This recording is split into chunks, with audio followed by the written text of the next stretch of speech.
So I'm Elliot Slaughter, and I'm one of the PhD students working with Alex on Legion, and today I'm going to be talking to you about the Legion execution model. So if you looked at the schedule, you'll note that the talk title changed slightly. I decided tasks are important to Legion, but I think the thing that you really have to wrap your head around is how tasks execute and how they interact with various things, and so that's what I'm going to be focusing on in this talk. So this word task has become rather popular recently. I'm sure you've heard of all the different task programming models that have popped up, and one of the things that's interesting about these models is that the task word actually, that definition seems to differ between the different models. And so what do we mean by that in Legion? A simple answer would be that a task is just a function. Like some single-threaded execution context like you'd have in a standard C program. Tasks take regions or various other things that we're going to talk about as arguments and compute some result, which again can go out through regions or one of these other objects like futures. And then tasks typically launch subtasks, right? And so you have some sort of decomposition of the program so that you get parallelism. It turns out that this... While you're on this slide, can you just take a quick second and compare and contrast the Legion concept that it has to other models? I've had this debate with Sanjay, and yes, you're absolutely right. So for Charm++, for example, yeah, right? Objects in Charm++ have essentially like one piece of data conceptually, yeah. right? Tasks in Legion can take multiple regions. Right, and so you can have multiple regions come in from different places and multiple regions go out, right? You can write to as many regions as you want. And so that's one way in which tasks and objects differ. Can I interject? So Charm++ is a very fine-grained tasking model. Every function call you can do is effectively, can dispatch a task onto another node, and that's not what Legion is, right?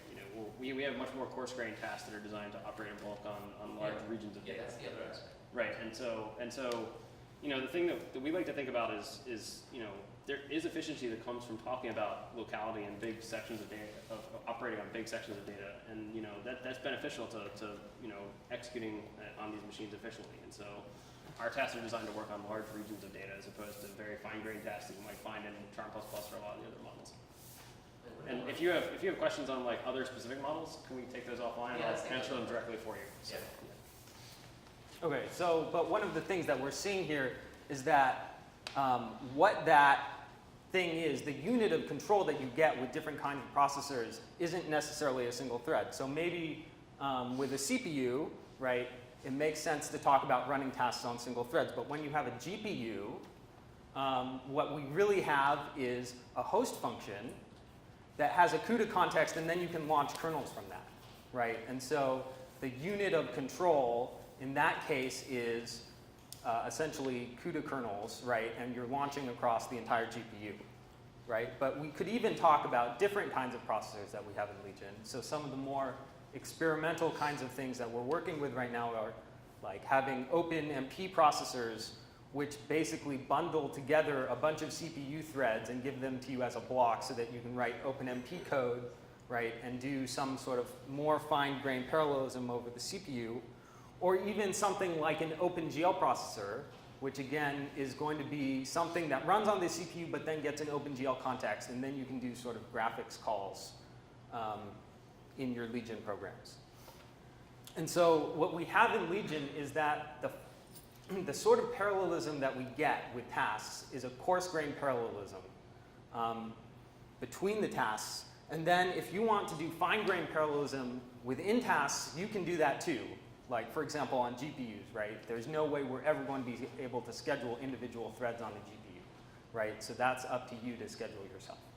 So you have a task that could potentially run on the CPU or GPU. Do you have to write two different versions of it? Yes, right. So we're not doing any magic translation of the code between CPU and GPU.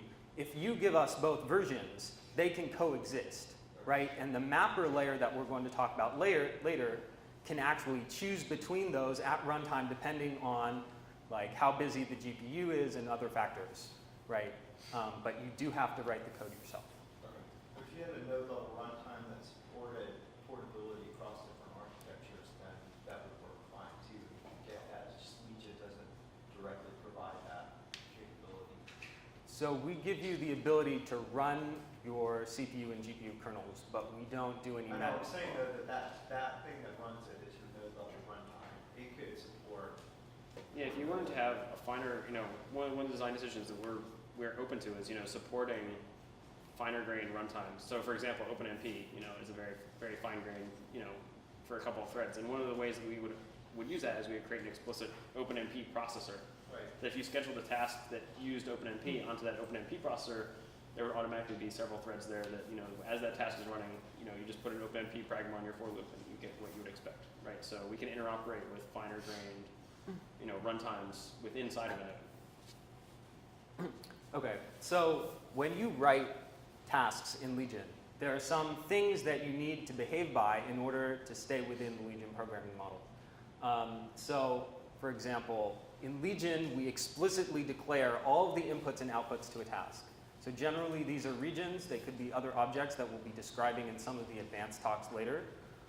But for regions, for example, you could read regions or write regions. And so you have to explicitly declare all of those as inputs to your task. And then what we're going to do as the runtime is we're going to get valid versions of those tasks to you.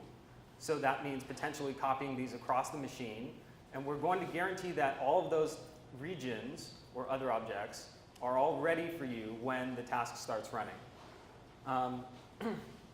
We're going to generally make sure that you have exclusive access to read and modify those regions. You can relax a lot of these constraints if you want to, so you can break out of this programming model if you want to do fancier things. But generally, you get exclusive access to your regions, and then of course you can launch subtasks.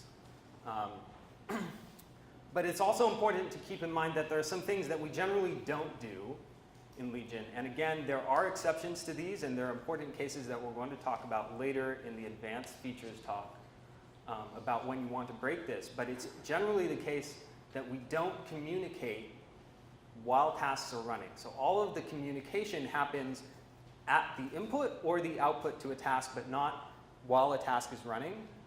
And then generally, we try to avoid stopping or pausing while a task is running.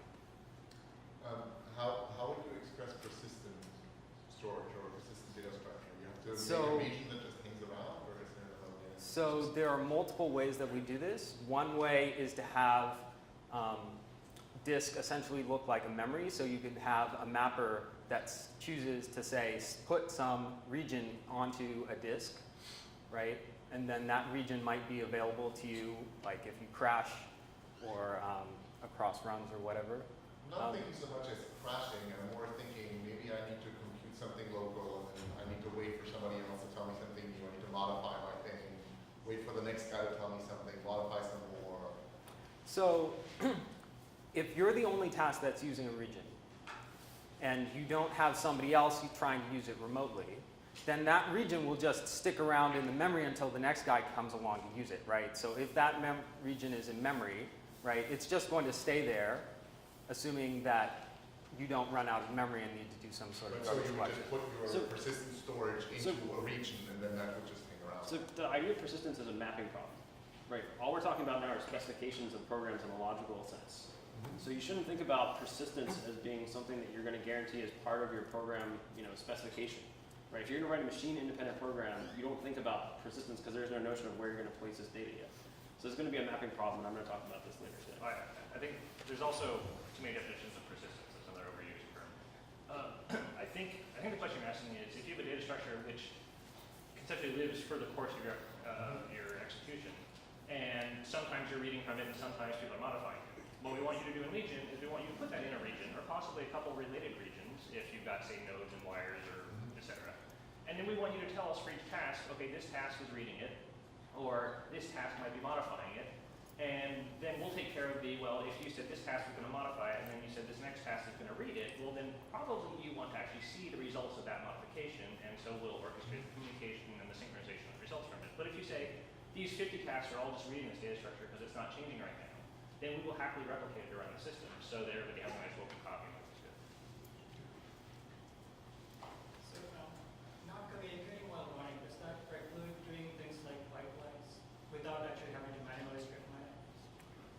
So typically the way that we do pipelines is that each stage in the pipeline gets one task, right? So the task consumes something and then produces something, and then the next stage in the pipeline, consumes the previous stage result and produces some other result. There are also more advanced things which we will cover in the advanced features talk, if you want to break out of that model. Just to clarify, when you say one task generates something another one consumes, but you have to wait for the first task to finish before the other one can. So basically, you have to manually strict line the communication between tasks. Is that? We're not doing grants, okay? That's a grants per array model, right? And we're not doing that, right? It's a pretty universal construct, right? It's not specific to grants. So, But in general, it is true that the tasks will, maybe we say the same thing. So if you have a producer and a consumer, and the producer produces a region which the consumer consumes, Legion's going to take care of the synchronization between them and the copying of the data if they're running in different places. All that's going to happen under the hood. You have to decide where they're going to be mapped. And once you decide where they're mapped, same processor, different processors, then Legion will figure out the best way to move the data and to do the synchronization. Sure. But the producer has to finish before the consumer. yeah, It's so not gonna make sense. In general, what we're trying to discourage you from doing is having tight coupling between two running tasks. And there's a couple reasons for that. One of them is just such tight coupling tends to be very latency sensitive and not very scalable.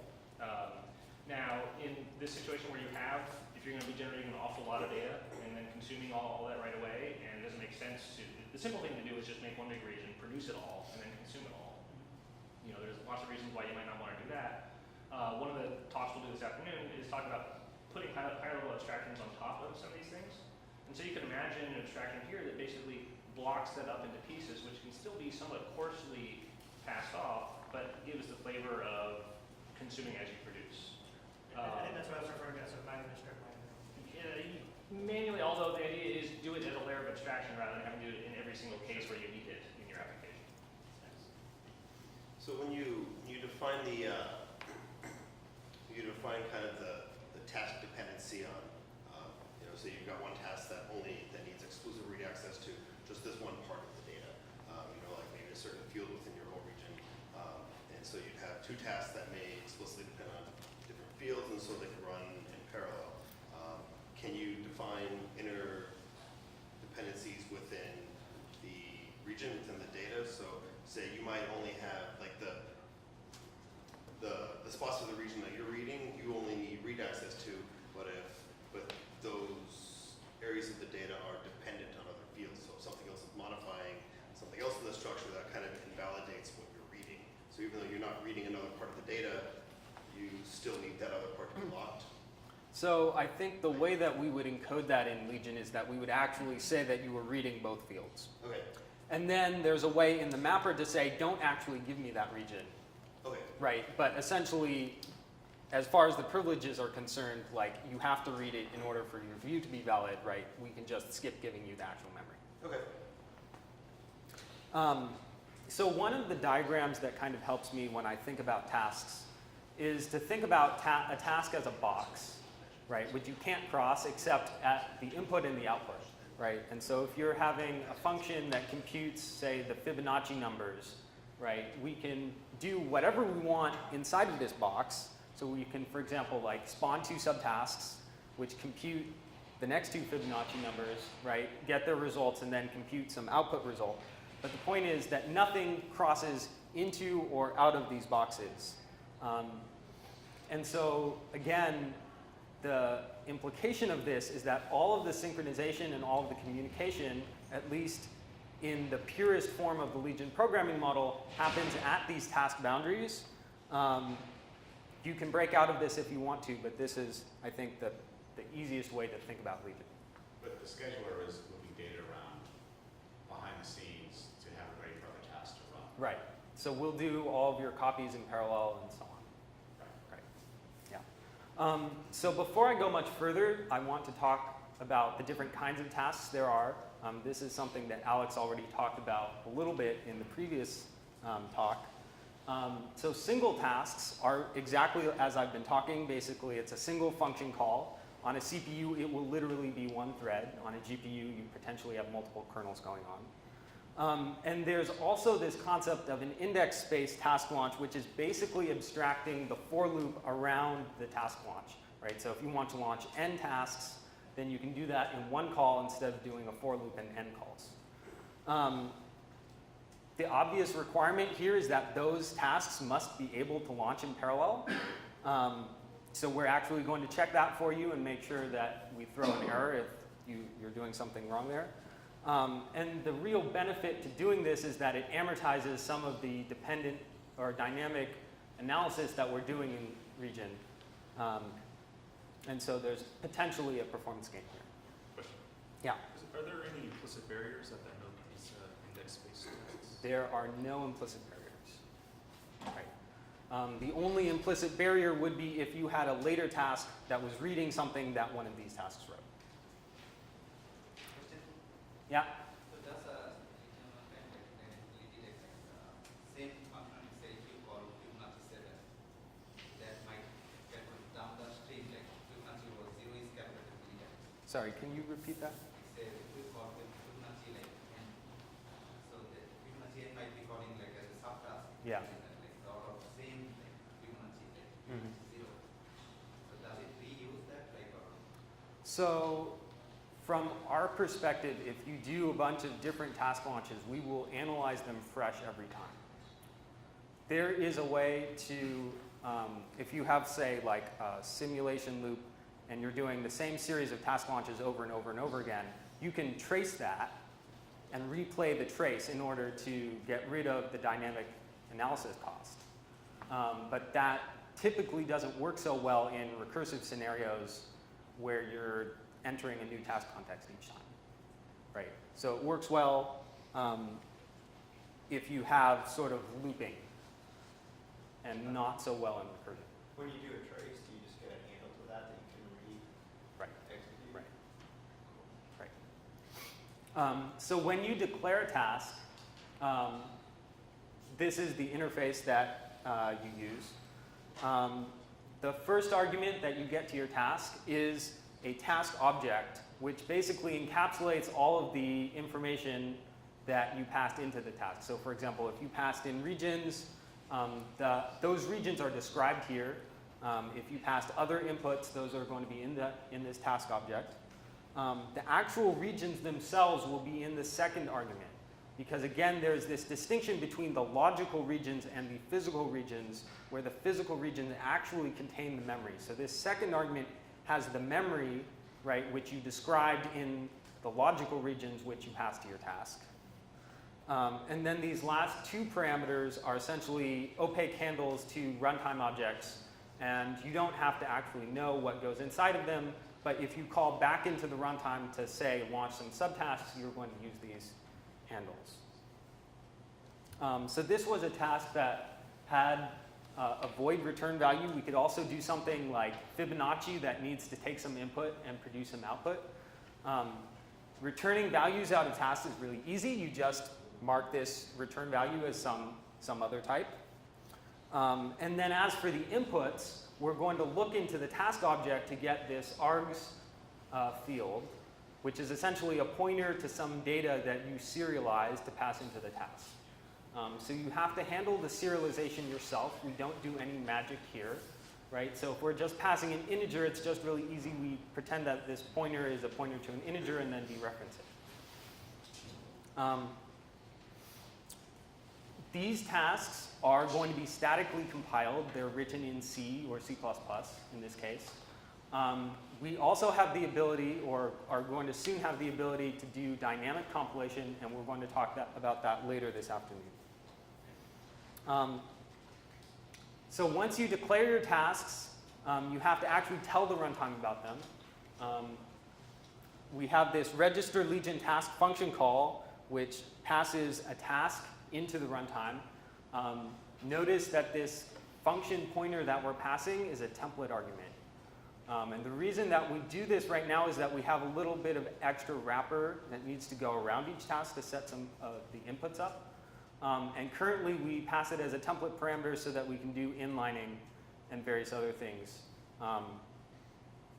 Once we get some of the Terra stuff worked in, we're not going to have to do this anymore because we'll be able to JIT those wrappers. Each task has a name. Right now that's just an enum. You can pick some unique number to give to each task, and Legion, as long as that number is unique, we don't care what it is. And then here are some of the parameters that say what kind of task this is. So for example, the processor kind, this is a latency optimized core, so that's the NVIDIA speak for CPU. This particular task is a single task and not an index task, and so these two Boolean flags tell us what kind of task that is. In Legion, it is possible to generate or to register multiple functions for the same task. This is the variance thing that we talked about before, so I'll show you more of that in the next slide. But for right now, we're just going to automatically generate a variant ID for this task. And then this task config options object specifies a number of additional optimizations that we can do in Legion. Right now, those are all turned off, but I'll get back to talking about those in a bit. And then finally, we give it a name so that you get nice traces in your debugger. The only thing that changes when you have a task that needs to take or return some value is that we have a new template parameter because C++ template magic doesn't infer that automatically. And then finally, when you start the Legion runtime, you just say which task is going to start first, and then call into the runtime to start. So the main difference when you register, say, a GPU task is that you pass in a different processor type. So we have the talk processor is NVIDIA speak for GPU. So in this case, we've registered two different tasks under the same task ID, which means that from the application code, you don't have to pick whether you run a CPU or a GPU task. The mapper is going to be able to select between all of the different variants that you put in here at runtime, depending on all sorts of things like whether your machine actually has a GPU or not, or like how loaded the GPU is. So getting back to those optimization options, we have a couple of different things that we can mark our tasks as. So if you mark your task as a leaf task, then you have to promise to us that you won't call into the Legion runtime, but in exchange for that, we won't have to construct a lot of the various objects that we pass into the task, and so you get a small performance boost from marking tasks like this. You can mark tasks as inner tasks, which means that those tasks don't read or modify any regions. Typically, this is useful if you have some sort of a nested tree hierarchy in your task launch structure. And the nodes in the middle of that hierarchy can benefit from some optimizations from not having to actually touch any of the data. So if any of you are familiar with Sequoia's inner task qualifier, this is basically the same thing. And then finally, if your task doesn't have any side effects, you can mark it as idempotent. And this is really useful for speculation and resilience. So for example, if your task crashes and it's idempotent, well, that's no problem. We know what inputs that task was using. We can go find those inputs and run the task over again. So that's basically all I wanted to say right now about registering and defining tasks. And now I wanted to talk about like what actually goes into the bodies of your tasks. The thing that I really want to get over here is that Legion is an implicit parallel model, but one with explicit serial semantics. So we've got some example C code over here. This is just Fibonacci, right?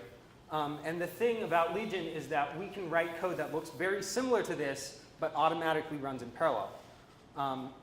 So in the normal C code, right, the execution will be completely serial, right? So we start with some Fibonacci call, say, to Fibonacci 2, and we recurse 2 times, and in a standard C program, those would happen in parallel, right? You do both calls, and then you sum the result and return. In Legion, we can write a very similar piece of code, but in Legion, we can make those 2 calls happen in parallel. They will still, from a semantic perspective, happen in that serial order, but Legion will do an analysis between those tasks to determine if they're interfering or not. and if they don't interfere with each other because they're not touching the same data, we'll be able to run those automatically in parallel and then return again. So as Alex mentioned before, what we do internally in Legion is build a task tree data structure that represents this hierarchy of tasks. And we're basically going to be doing dynamic analysis on the structure of this task tree and the various properties associated with it in order to determine when tasks can launch in parallel.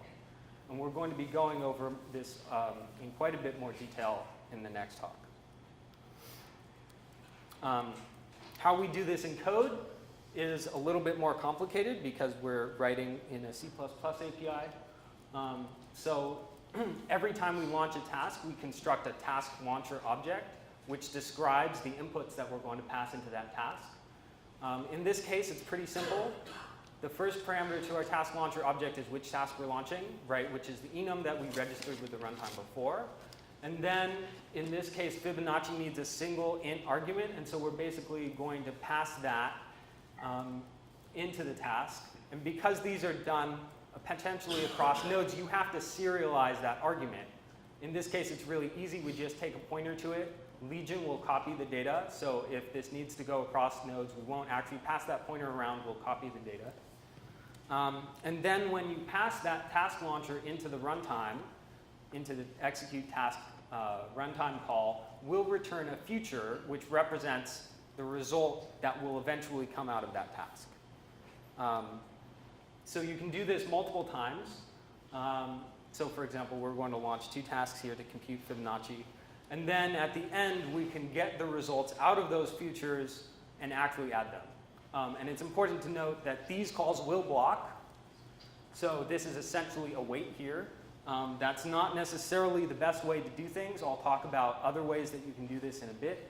But it's important that we did these tasks, these get result calls at the end here as opposed to doing it in the middle, because if you had done it in the middle, then this would be completely serial. So in Legion, we like to talk about deferred execution. And it's worth noting that this is not the same as asynchronous, and we got into some fights with some of our reviewers over what these terms actually meant. But the primary difference between deferred and asynchronous is that deferred is asynchronous, but also composable. So if you're familiar with OpenGL programming, it's a lot more similar to the OpenGL pipeline than it is to something like MPI isend. And the primary difference is that operations still run asynchronously, and they still return some handle to the result. But the difference is that we don't generally wait on those results. Instead, we take the handles and we pass that directly into another task. And so the thing that this allows us to do is it allows us to hide a lot of latency. It allows us to hide communication latency because we understand the structure of the parallelism in our application. We can get those copies potentially across the network happening in parallel before the tasks need to run.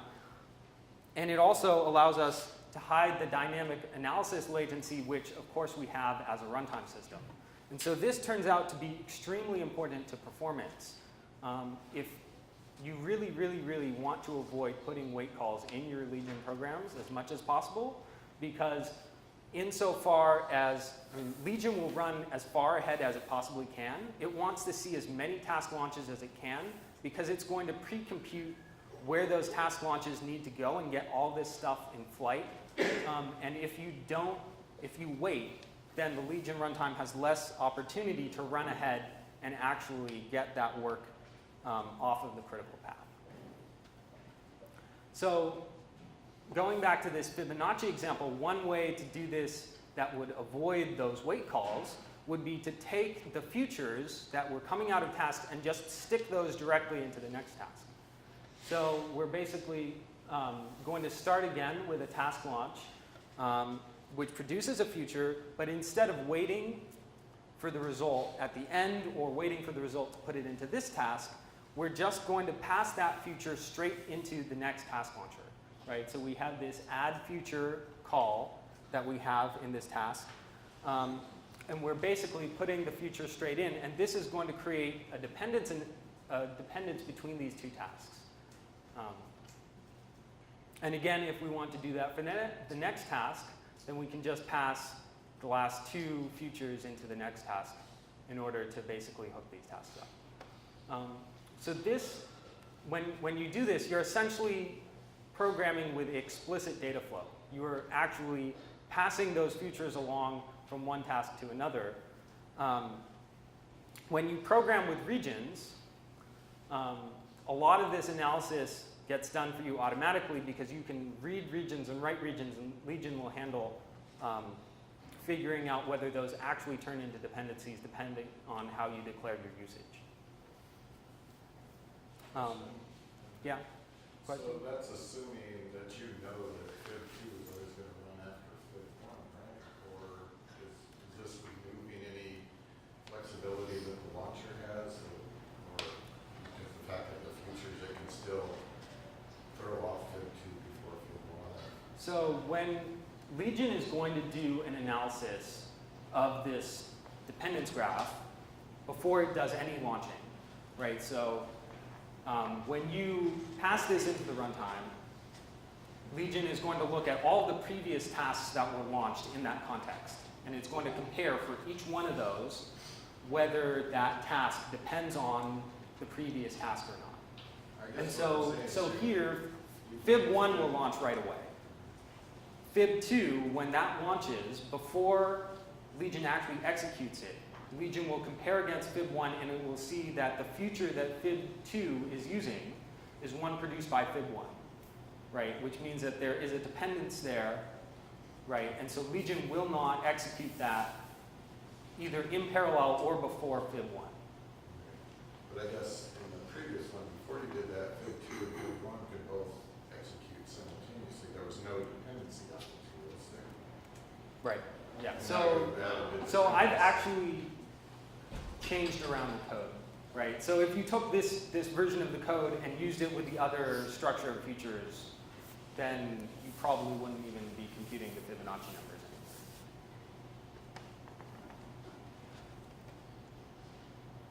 anymore. Okay. So what happens? It launches but does not execute? What precisely happens?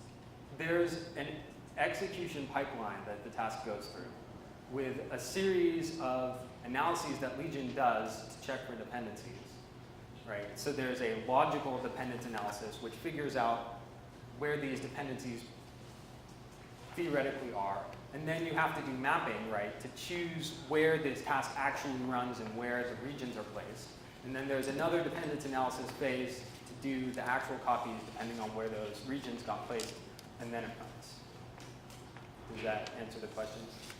So we'll get to this more in the mapping discussion.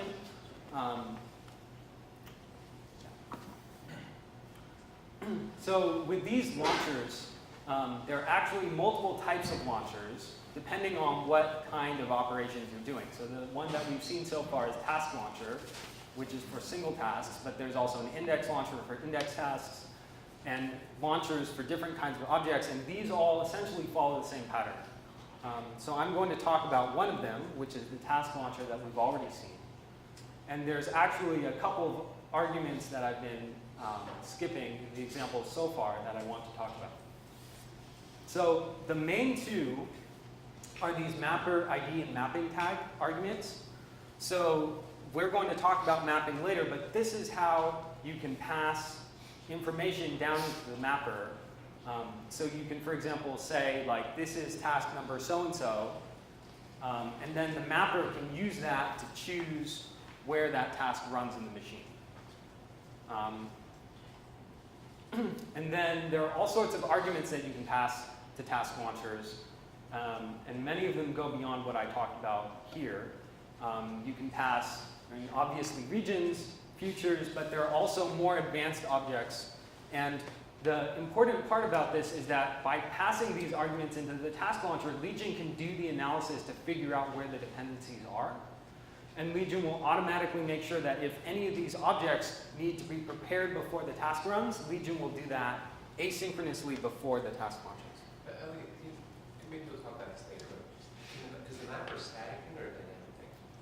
It is a dynamic thing. It is literally a C++ class, and you can write it to do whatever you want. So we'll give you information, for example, about the machine. You can pass in your own information here so that you know about what the application is doing. You can query about the architecture or whatever. So you can do basically arbitrary things inside your method. Any other questions? Do you have special stuff for like doing reduction in tasks? Yes. Are So, those special regions essentially?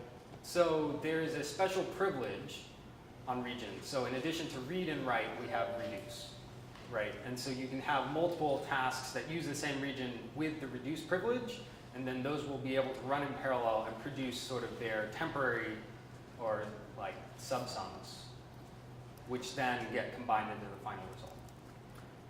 And if you want to do, say, like an MPI style all reduce, you can also do that. In the index-based task launch, there is a way to combine all of the futures that get returned out of tasks. So if you have a single value that gets reduced, we can do that as well. And do you use MPI to do that? You mean underneath Legion? So if we have Or linear interop. solvers, if we have linear solvers that aren't Legion that we want to use, that have MPI in them, I mean, are you able So we can, so for example, in S3D is a code written in MPI. And we took sort of this one function in the middle of it, ripped that out and wrote that in Legion. And so we can do interop there. Are we going to talk about it later today? I'm not talking about. I can do a little bit more detail if you want. Okay, Sean can talk about it. Yeah, so we currently have basically an interop plan where you can take an existing API application and bring in Legion as sort of a library, run stuff on the Legion side, and the model we have right now is basically we build our own communication paths using a library called YASMnet, which does asynchronous communication and RDMA.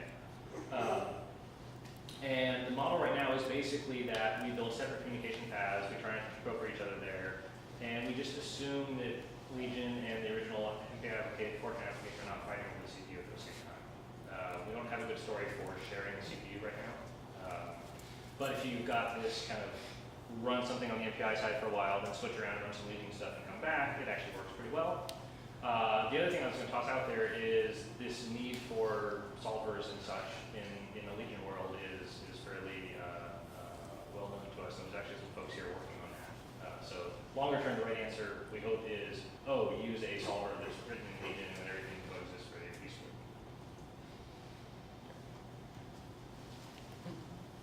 Yeah, regarding your example, the Fibonacci, so suppose the Fibonacci 1 pattern with interior 1 and 0, right, or 3 or something. So they're going to be executed on different nodes, right? So Potentially. yeah. So where the task dependence is done, is it locally or there is a central organization? So we'll do all of the analysis on the node that launches the tasks. So they all go back to the. So it does happen distributed. So if you have like a multi-level hierarchy, right, it will happen on the parent node. It won't happen all the way up on the root node, right? So it's not centralized. It happens on the parent node, right? And then the parent node tells the various children nodes what to do, right? And then from that point on, they generally don't need to talk to